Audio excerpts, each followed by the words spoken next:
আসসালামু আলাইকুম আমার প্রবাসী ভাইরা এবং আমি তাতারমারা আলিম ভাইকে ধন্যবাদ দেই। তার ফেসবুকে লেখা আলিম তাই নিয়ে নাম, উনি আমার পরশু দিন 1000 টাকা আমার মোবাইলে পাঠাইছেন। পাঠাইয়ে বলছেন যে সে তুমি আমার ভান্ডারে দিবার জন্য টাকাটা আপনি লইন, আপনারা তো লইন, আপনারা উচিত আইসে এটা যে প্রবাসী দিছে তাদের নামে দোয়া করবেন। তাতারমালা আলিম ভাই, ওনার নাম মনে হয় আরো একটা হইতে পারে, তাতারমালা আলিম।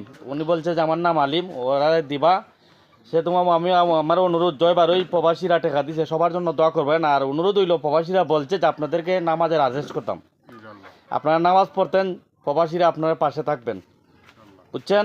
নামাজ পড়বেন। এখানে আরেকজন প্রবাসী আছে, আইন না এদিকে আরেকজন প্রবাসী আছে।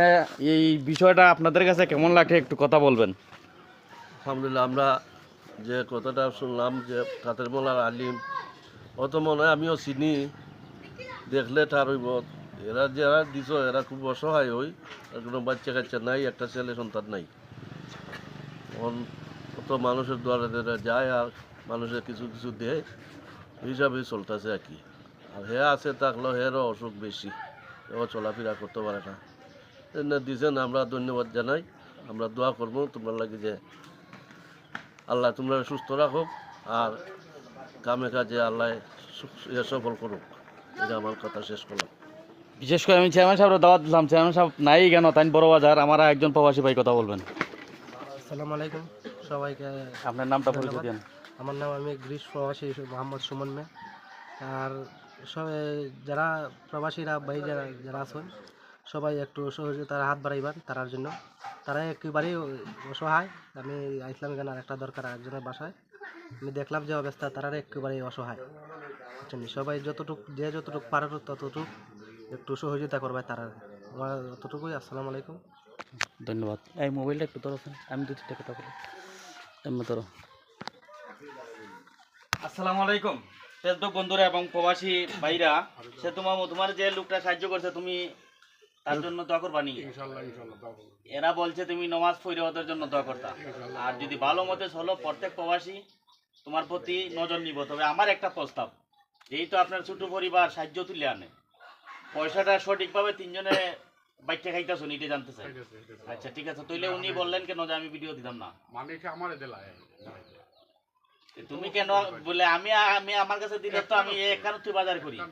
তবে আমার অনুরোধ, একটা জিনিস চেষ্টা করে দেখো, কোনো কর্মনি বাড়িতে বৈশা করা যায়।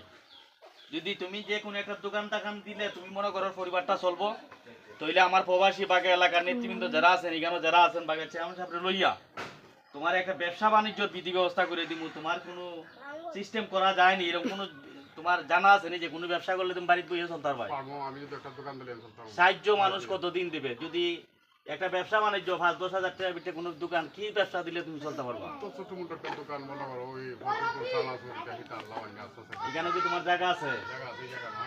এই জায়গা তোমার, এইখানে যদি একটা দোকান দাও, দোকান চলবো নি? চলবো। দোকান চলতে গেলে আমার একটা ফ্রিজের দরকার। দোকান আছে, দোকান নাই, আমার ফ্রিজ বাদলে ফ্রিজ হলে তোমার দোকান চলবে? দোকান চলবো ফ্রিজ দিলে। ঠান্ডা তো ফুরতায়। বিশেষ করে আমার এলাকাবাসী যারা নেতৃবৃন্দ আছেন, চেয়ারম্যান সাহেব থেকে দূরে সবাইকে অনুরোধ করি, আমরা 1000 আর 2000 আর 3000 দিয়ে ওদেরকে ফালতে পারবো, বাকি এরা সারাদিন সাহায্য তুলে আনতে পারবো। তবে সঞ্চয়জনক কোনো কিছু হবে না। আমি চাইতেছি যদি আপনারা 2-4 জন প্রবাসী তারাই দেন গিয়া 5000-10,000 টাকা দিয়া, যে যদি আমরা 20,000-25,000 টাকার বিনিময়ে একটা দোকান দিয়ে দিই, তার নিজস্ব জায়গা আছে। যেহেতু অসুস্থ মানুষ, এই মহিলাটা এই লাঠি লিয়ে আমি প্রায় আমি রাস্তাঘাটে পাই, উনি আইটে উনিও সাহায্য লাগি যান।